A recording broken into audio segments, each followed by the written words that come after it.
마테오가 전한 거룩한 복음입니다. 주님 영광 받으소서.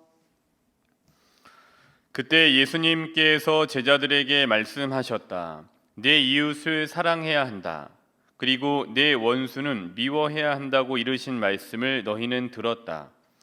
그러나 나는 너희에게 말한다. 너희는 원수를 사랑하여라. 그리고 너희를 박해하는 자들을 위하여 기도하여라. 그래야 너희가 하늘에 계신 너희 아버지의 자녀가 될 수 있다. 그분께서는 악인에게나 선인에게나 당신의 해가 떠오르게 하시고 의로운 이에게나 불의한 이에게나 비를 내려주신다. 사실 너희가 자기를 사랑하는 이들만 사랑한다면 무슨 상을 받겠느냐? 그것은 세리들도 하지 않느냐? 그리고 너희가 자기 형제들에게만 인사한다면 너희가 남보다 잘하는 것이 무엇이겠느냐? 그런 것은 다른 민족 사람들도 하지 않느냐? 그러므로 하늘에 너희 아버지께서 완전하신 것처럼 너희도 완전한 사람이 되어야 한다. 주님의 말씀입니다. 그리스도님 찬미합니다. 제가 이제 군대에 있었을 때 훈련소에 있었거든요. 그러니까 제 임무는 조교였고, 그다음에 이제 동시에 종교 행사를 하는 날에는 성당에 가서 또 종교 행사를 해야 되고요. 그래갖고 저도 힘들었었어요. 왜냐면은 조교를 할 때는 굉장히 까칠하게 해야 되고 성당에 가서는 또 신학생이니까 좋은 얘기를 해야 되고 하니까. 그래서 거기 보면은 찬미의 셈이라고 저희 성가책이 있는데 거기 보면은 조난구 이 자식 이중인격자 뭐 이런 게 막 써져 있었습니다. 뭐 훈련소에서는 그렇게 하고 여기서는 이렇게 하고 이중인격자, 그리고 막 조난구를 조심해야 된다. 저자는 칼이다. 뭐 이런 얘기가 막 써져 있었어요. 그래서 뭐 어떻게 하겠습니까? 제가 해야 되는 임무, 군인이기 때문에 열심히 해야 되고, 또 이중인격자이든 어쨌든지 간에 성당에서는 또 소임이 있으니까 신학생으로서 군종병으로서 소임을 해야 되고. 근데 이제 제가 이제 성당을 이렇게 관리를 하고 또 하는데 휴일인가에 오후에 제가 좀 시간이 돼서 성당에 좀 갈 일이 있어 갖고서 성당에 좀 갔습니다. 저희 이제 부대 내에 있는. 근데 이제 그 부대 내에 있는 성당 평상시에는 잠가 놓거든요. 열어두지 않고. 그래서 이제 문을 열고 이렇게 딱 들어갔는데, 이게 문을 열고 들어가면 이제 이쪽이 다 있고, 이쪽으로 이제 좌회전을 하면은 이제 군종실 뭐 이렇게 되어져 있고, 이쪽에 제대가 있고. 근데 군종실도 잠가 놓습니다. 왜냐하면 평상시에 거기 초코파이 지원받은 초코파이들이 막 굉장히 많이 있고, 그다음에 뭐 자유시간 이런 것들이 있고, 음료수 냉장에 꽉 채워져 있고 이런 경우가 많았거든요. 근데 그날은 잠가 놓고 했는데 들어가면서 이쪽에 딱 봤더니 안에서 누가 움직여요. 군종실이 또 열려져 있어요. 이게 뭐지 하고 이렇게 가봤더니 거기 이제 경첩이 이렇게 풀려져 있었거든요. 풀려져 있더라고요. 안에서 누가 막 움직여요. 그 제가 몰래 이렇게 들어갔더니 훈련병 둘이서 초코파이를 막 뜯어서 먹고 있는 거예요. 그래갖고서 이제 제가 문을 이제 이걸 어떻게 할까 하다가, 야 이거 나중에 참 즐거운 추억이 되겠다라고 생각을 어떻게 할까 하다가 순간 막 하다가 처음에는 이건 안 되겠다, 이거는 잘못했기 때문에 처음에는 이렇게 너그럽게만 대할 수 없다라고 해갖고서 이제 문을 탁 발로 뻥 차고 들어가서 뭐 하는 놈들이야 이제 막 하고 이제 막 그렇게 됐죠. 이제 먹다가 이제 이게 웬일이야 이렇게 초코파이 입에 물고 이렇게 쳐다보고 있는 거여서 다 먹어. 그래갖고서 일단 먹여놓고 앉아. 두 명이 그랬더라고요. 옆에 있어서 앉아. 우진이 뭐 하는 짓이야? 했더니 이제 아무 얘기도 못 하죠. 막 해갖고서 이걸 어떻게 하다 순간적으로 머리 딱 굴리는 게, 초코파이 한 박스가 12개씩 들어있거든요. 12개 들어있는 한 박스씩을 걔네들 앞에다 딱 넣어놓고 음료수 오란시 1.5리터짜리가 있었거든요. 그래서 한 통을 넣어놓고 다 먹고 다 마셔. 그랬죠. 니네 먹다가 알았으니까 이거 다 못 먹으면 내가 문제 삼을 거니까 니네 다 먹어. 다 마셔. 근데 이미 먹을 만큼 먹었기 때문에 봤더니 그냥 뜯어갖고서 막 먹더라고요. 그랬더니 한 3-4개 먹더니 이제 막 구역질을 하고 못 마시고 막 잘못했다고 막 그러더라고요. 그래갖고서 다 먹을래? 아니면 영창 갈래? 이제 얘기를 했죠. 그랬더니 근데 또 꾸역꾸역 먹더니 또 구역질을 막 하더라고요. 그래서 이제 딱 해놓고 이제 이렇게 하면 안 되는 건데 니네 이렇게 하고서 하면 어떻게 하냐 이렇게 해갖고 한 다음에 다시는 이런 일 하면 안 돼 하고서 따끔하게 혼을 내주고 이제 얘기를 하고 이제 돌려보냈죠. 근데 신자들이었어요. 근데 이제 그 다음부터 수요일하고 주일이 군정 그 행사 미사인데 그 다음부터는 안 보이더라고요. 자기도 민망했는지. 그래서 지금 이렇게 생각해 보면 그때 조금 더 자비롭게 해줬어야 되나 이런 생각이 들어요. 근데 그때 만약에 자비라고 생각하고 그거에 대해서 크게 그렇게 따끔하게 해주지 않았으면은 그다음에 그냥 넘어갔으면은 아마 그 이후에도 몰래 들어가서 이렇게 했을 거예요. 봤더니 경첩을 이렇게 드라이버를 어디서 구했는지 신기하더라고요. 경첩을 풀어갖고 이렇게 갔더라고요. 그때 따끔하게 혼내주지 않았으면은 또 괜찮겠구나라고 생각을 하고 또 가서 그러고 또 가서 그러고 또 해놓고 이렇게 했었을 겁니다. 근데 그 이후로 이제 그런 일이 이제 없었죠. 제가 오늘 제1독서를 이렇게 읽으면서 여러 번 읽어보면서 또 복음 말씀을 여러 번 또 아침에 일어나서 이제 이렇게 읽고 강론을 준비하면서 이 일이 이렇게 떠올랐습니다. 좀 더 자비로웠어야 되나. 그러나 그때 잘못했을 때 따끔하게 혼나지 않으면 그건 계속될 거다. 라는 데 두 가지 생각을 하게 됐습니다. 이러한 이제 배경을 가지고 오늘 이제 한번 제 1독서를 보시도록 하겠습니다. 오늘 1독서는 열왕기 상권입니다. 1장 21장 20절입니다. 열왕기 상권 21장 20절의 말씀 보겠습니다. 오늘은 이제 열왕기 상권 21장 17절부터 29절의 말씀이 이제 1독서의 말씀인데 열왕기 상권 21장 20절이 무슨 말씀이냐면 이 내 원수 또 나를 찾아왔어 라고 아합 임금이 엘리야에게 말을 하는 구절입니다. 근데 이 내 원수 또 나를 찾아왔어 라고 아합 임금이 엘리야에게 이렇게 왜 얘기를 했을까라는 배경 설명이 조금 있어야 되거든요. 그러기 위해서는 열왕기 상권 17장으로 좀 넘어가셔야 됩니다. 한 두 페이지 정도, 한 세 장 정도 넘기시면 되는데요. 왜 아합 임금이 엘리야를 두고 이 내 원수 또 나를 찾아왔어라고 얘기를 했냐면은 열왕기 상권 17장 1절을 보면은 무슨 말씀이냐 하면은 엘리야가 가뭄을 예언해요. 기라세 티스베에 사는 티스베 사람 엘리야가 아합에게 말하였다. 내가 섬기는 살아계신 주 이스라엘 하느님을 두고 맹세합니다. 내 말이 있기 전에는 앞으로 몇 해 동안 이슬도 비도 내리지 않을 것입니다. 아합과 엘리야의 악연이 시작이 되죠. 그리고 나서 이제 가뭄이 이제 실제로 이제 이 성경에 따르면은 가뭄이 진행이 됩니다. 그리고 이제 8절부터 보시더라도 어떤 상황이냐면 8절부터 24절까지는 이제 엘리야가 사렙다 과부에게 기적을 베푸는 거잖아요. 그래서 먼저 나에게 빵을 좀 해다 주시오 이렇게 얘기를 하고 했더니 이제 그렇게 해다 줬고 사렙다 과부가 그러고 나서 그 집에 있는 이제 기름이 이제 떨어지지 않았고 마찬가지로 밀가루도 떨어지지 않게 된 거죠. 근데 이런 이제 상황에서 이제 진행이 쭉 되던 게 이제 악연의 시작이 되죠. 그리고 나서 열왕기 상권 19장 22절로 가봅니다. 이제 악연이 이제 가뭄에 대한 예언으로 진짜 가뭄이 됐고 이제 쭉 넘어가서 19장 22절 19장 22 18장이 네. 18장입니다.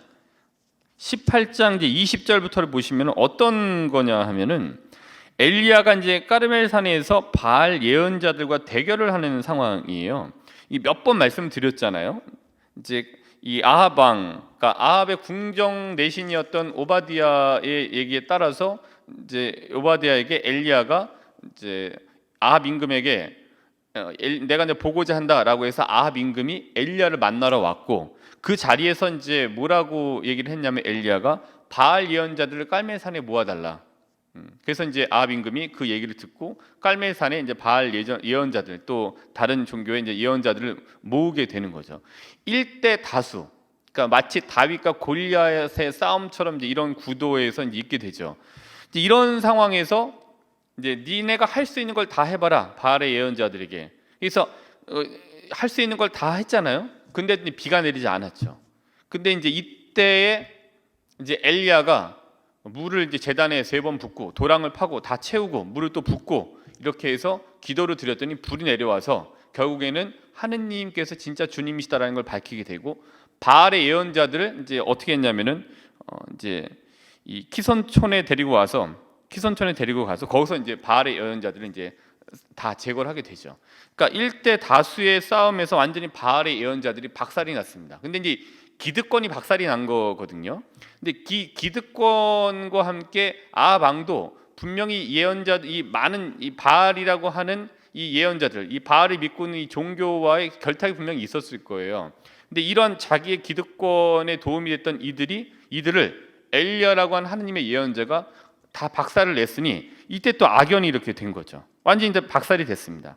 그리고 나서 열왕기상권 19장 1절부터 2절을 가면은 이제 바알의 예언자들이 엘리야에 의해서 박살이 나고, 이때 19장 1절에서 2절을 보면은 아합 임금의 아내였던 이제벨이 엘리야에게 이제 경고를 하는 부분이죠.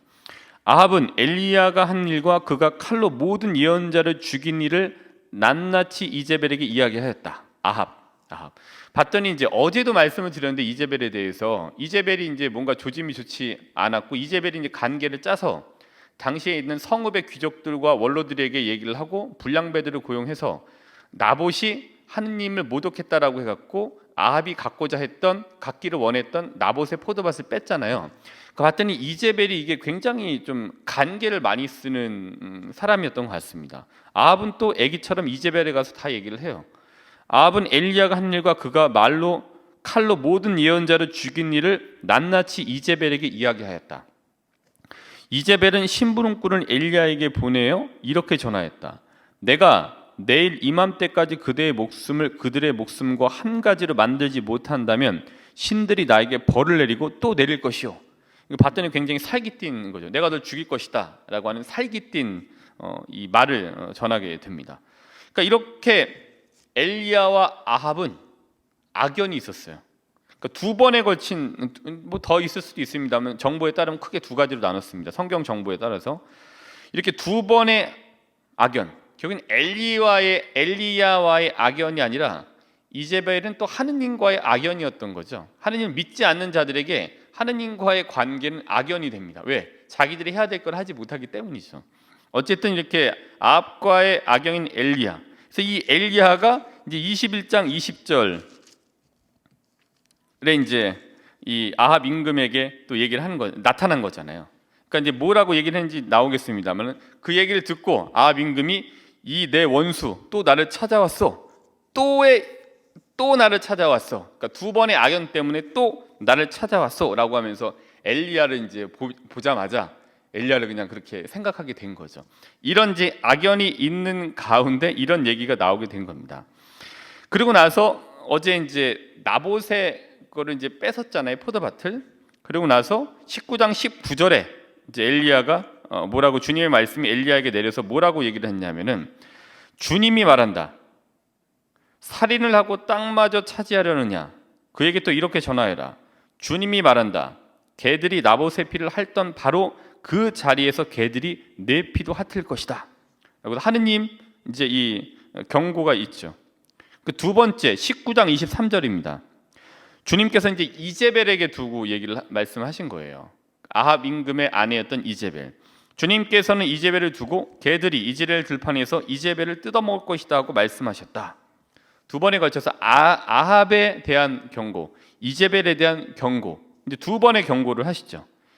근데 이제 아합의 피와 이제벨의 피, 그러니까 두 명이 분명히 죽게 될 것이다라고 얘기를 하셨는데, 지난번에도 말씀드렸습니다만은 하느님께서 뭔가 진노를 표현하신다라고 한다면 그냥 진노를 표현하시면 돼요. 이렇게 경고를 하실 필요가 없습니다. 엘리야를 통해서 한번 완충작용을 하는 거예요.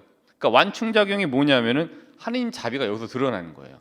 그러니까 하느님께서 원하시는 거는 이제벨의 피, 아합의 진짜 피를 흘리는 거 원하시는 게 아니다라는 거를 알 수 있습니다. 그거를 저희가 오늘 19장 27절 뒷장으로 넘어가시면 됩니다. 19장 27절에 보면 하느님의 자비가 여기에 있었구나. 하느님께서 궁극적으로 원하셨던 게 여기 있구나라는 것을 19장 27절부터 29절에서 결국엔 드러나게 됩니다. 그러니까 여기를요, 어린아이와 같으신 하느님의 모습을 보실 수가 있습니다. 약간 이거 뉘앙스를 체크하실 필요가 있는데, 이제 같이 한번 읽어볼까요? 아합은 이 말을 듣자 제 옷을 찢고 맨몸에 자루옷을 걸치고 단식에 들어갔다. 그는 자루옷을 입은 채 자리에 누웠고 풀이 죽은 채 돌아다녔다. 그때 티스베 사람 엘리야에게 주님의 말씀이 내렸다. 너는 아합이 내 앞에서 자신을 낮추는 것을 보았느냐? 그가 내 앞에서 자신을 낮추었으니 그가 살아있는 동안에는 내가 재앙을 내리지 않겠다. 그러나 그의 아들 대에 가서 그 집안에 재앙을 내리겠다. 이렇게 되어져 있죠. 근데 결국에 하느님께서 원하신 거는 앞에 말씀드린 것처럼 개들이 나봇의 피를 핥던 바로 그 자리에서 개들이 내 피도 핥을 것이다. 또 개들이 이즈라엘 들판에서 이제벨을 뜯어먹을 것이다 라고 했던 그 진노의 표현이 아니시라, 너 봤지? 엘리야 너 봤지? 분명히 아합이 뉘우쳤다. 그러니까 난 이제 용서해도 되는 거다 라고 하는 어린 아이와 같은 그 뉘앙스를 보여주고 계세요. 나 이제 그 용서해도 되는 거다라고 하면서 재앙을 이제 거두시는 거죠. 그러니까 봤지? 얘가 지금 분명히 자세를 낮췄어. 얘가 분명히 지금 봤더니 이렇게 어쨌든 간에 자기 상황을 이렇게 인정하고 이렇게 낮추고 있다. 그럼 나 얘 이제 용서해도 되는 거다라는 거를 보여주고 계신 것 같아요. 그러니까 하느님의 자비였던 거예요. 이 원수 또 나를 찾아왔어라고 했던 그 엘리야가 와서 그렇게 얘기를 했을 때 아합이 그렇게 얘기를 했습니다마는 엘리야를 통해서 완충 작용이 되고 경고를 통해서 하느님께서는 아합이 뒤로 돌아보기를 원하셨던 거죠. 그러니까 오늘 제1독서에서 이거를 볼 수 있습니다. 하느님의 자비. 그러니까 하느님께서 원하시는 것은 무엇일까? 곰곰이 한번 묵상해 보면요, 하느님께서 이렇게 원하시는 거는 우리가 우리를 그냥 개방하는 일인 것 같아요. 개방하면 되지 라고 말을 쉽게 할 수 있지만, 그러니까 안에서 문고리를 잡고 있는 우리가 문을 열거나 문을 어쨌든 간에 개방하지 않으면 하느님 들어오시지 못한다는 거 알고 계시잖아요. 그러니까 사람 마음이 좋을 때는 그냥 한없이 다 받아들일 것 같은데, 사람 마음이 어렵고 좁아지면은 바늘 하나 들어가기 어려워지는 게 사람 마음인데, 이럴 때 하느님께서 나에게 이 개방하기를 원하시는 거죠. 그러한 상황에도 내가 지금 바늘구멍 하나도 내 마음에 들어가지 못할 정도로 힘들다라는 것을 개방하기를 원하시는 것 같아요. 하느님의 자비는 아합의 개방을 기다리셨던 것 같습니다. 그리고 낮추기를 원하셨다라기보다는 그냥 자신의 현재 내가 이런 일을 했다라는 것을 인정하기를 원하시는 것 같아요. 그러니까 인정한다, 낮춘다, 어쨌든 이 두 가지는 개방을 한다라는 거죠. 본인을 하느님께 열었을 때 낮출 수 있고, 본인을 하느님께 열었을 때 본인을 인정할 수 있게 되는 거죠. 그러니까 우리 신앙인들 안에서는 이런 구도 안에서 살아가게 되죠. 왜 하느님께서 이거를 인정하기를 바라셨을까? 그게 바로 아합이 살 길이었기 때문이에요. 근데 만약에 인정하지 않았다면 다르게 쓰여져 있을지도 모르죠. 네가 인정하지 않았기 때문에 분명히 이전에 다른 판관계를 보던 다른 것을 보더라도 인정하지 않았을 때 이제 결국에는 이제 얻게 되는 것은 이제 죽음으로 가는 길인 거잖아요. 그래서 그가 살 길이었던 거예요. 그 살 길을 원하셨던 겁니다. 살 길을 줬던 거예요. 그러니까 본인이 인정하고 개방함으로 인해서 하느님께서 그를 이렇게 돌이키실 수 있는 길을 마련해 주기를 원하셨던 게 하느님이셨던 거죠. 그래서 이걸 보면서 백인 대장의 기도가 좀 떠오릅니다. 마태오복음 8장 8절입니다. 마태오복음 8장 8절. 그러니까 하느님께서 이렇게 그냥 원하시는 걸 예수님과 백인 대장의 모습을 통해서 볼 수 있습니다. 주님, 8장 8절입니다. 마태복음. 주님, 저는 주님을 제 지붕 아래 모실 자격이 없습니다. 그저 한 말씀만 해 주십시오. 그러면 제 종이 나을 것입니다. 겸손한 기도, 그러니까 백인 대장의 이 겸손한 기도, 그러니까 본인의 상황은 그냥 하느님께서 해주시는구나라는 것을 인정하기를 원하셨던 그 모습을 이 백인 대장의 고백을 통해서 볼 수 있는 것 같아요. 근데 이렇게 되면서 제가 마태복음 8장 8절이잖아요. 그래서 연상을 해봤죠. 88 하잖아요. 그러면은 과연 다른 복음과 신약 성경의 8장 8절에는 뭐가 나와져 있나라는 게 궁금해서 사복음서의 8장 8절을 다 찾아봤거든요. 그랬더니 이제 마태복음에서는 주님을 제 지붕 아래로 모실 자격이 없습니다. 그저 한 말씀만 해주십시오. 그러면 제 종이 나을 것입니다라는 겸손한 기도가 있고, 마르코복음 8장 8절은 뭐라고 되어 있냐면은 사람들은 배불리 먹었다. 그리고 남은 조각을 모았더니 7바구니나 되었다. 굉장히 고무적인 말씀이거든요. 하나님께서, 예수님께서 함께 하셔서 거기 있는 일들을 해결해 주신 굉장히 고무적이고 희망적인 일들을 마르코복음 8장 8절이 얘기해 주고 있어요. 그럼 루카복음 8장 8절에 뭐가 있느냐? 그러나 어떤 것은 좋은 땅에 떨어져 자라나서 100배 열매를 맺었다. 이것도 굉장히 희망적인 얘기이죠. 옥토에 떨어진, 예수님 함께 개입하시고 하느님 판에서 하느님께서 개입하시면 분명히 결과적으로 이렇게 될 거다라는 걸 말씀해 주고 있는 말씀이죠. 요한복음 8장 8절, 그리고 다시 몸을 굽히시어 땅에 무엇인가 쓰셨다. 이제 이 가늠하다 잡힌 여인에 대한 이야기인데, 이때 예수님께서 이제 땅을 굽히셔 뭔가 쓰고 계셨잖아요. 근데 이제 묵상집에 따르면, 어떤 묵상집에 따르면은 여기 무엇을 쓰셨을까 이런 얘기들을 써놓은 것들이 있어요. 나는 너의 좋은 모습을 알고 있단다. 본인이 쓰기 나름인 거죠. 어떤 마음의 상태이냐에 따라서. 근데 분명히 무언가를 쓰셨을 때 이 조짐은 또 그 여인이 살 수 있는 이 생명의 이 길을 터놓는 이런 희망적인 부분인 거죠. 사도행전에 어떤 게 있냐? 8장 8절. 그리하여 그 거울에 큰 기쁨이 넘쳤다. 그러니까 요한 묵시록 빼고 나머지 8장까지 있는 다른 이 서간도 저희가 이제 맥락을 이렇게 보면은 굉장히 희망적인 얘기들도 있습니다. 팔팔한 말씀 기억하시면 됩니다. 각 복음서에 팔팔한 말씀인 8장 8절을 찾으시면은 굉장히 좀 살 수 있는 희망적인 말씀들을 얻으실 수 있습니다. 오늘 아합의 개방을 기다리셨던 하느님의 자비, 또 그분이 원하셨던 그 개방은 겸손한 기도와 같다라는 말씀을 드리면서 한번 찾아봤습니다. 하느님 자비에 겸손하게 개방했을 때 빈약했던 바구니가 채워지고, 마음속 빈약했던 바구니가 채워지고 열매가 맺어지게 되고, 우리들 망가진 마음에 무언가를 쓰실 것인데 그것이 바로 우리의 기쁨이 될 것입니다. 심기일전 앞서 말씀드렸습니다. 심기일전이라는 말이 있습니다. 마음의 틀, 심기, 마음의 틀이라는 거죠. 일전, 한 번, 전환, 굴러버린다. 그러니까 마음의 틀을 이제 바꿔버리는 거죠. 그러니까 여러 가지 외부에서 일어나는 일, 좌절을 겪거나 뭐 어려운 일을 겪었을 때 포기하지 않고, 그러니까 이를 바탕으로, 발판으로 조금 더 희망적인 방향으로 나아갈 수 있게 결심하는 모습을 가지고 우리가 심기일전하다 이렇게 얘기를, 심기일전한다라고 얘기를 하죠. 오늘 하루 하느님 자비의 기회를 신뢰하시면서 우리들 마음을 하느님께 더 많이 개방해서 포기하지 않고 우리에게 주어진 이 시간, 또 우리에게 주어진 이 날들, 즉 오늘을 기쁜 마음으로 보내시면 좋겠습니다. 또한 하느님 자비의 기회를 신뢰하시면서 심기일전하시는 하루가 되실 수 있도록 오늘 미사 안에서 하느님께 은총을 청해 나가도록 합시다.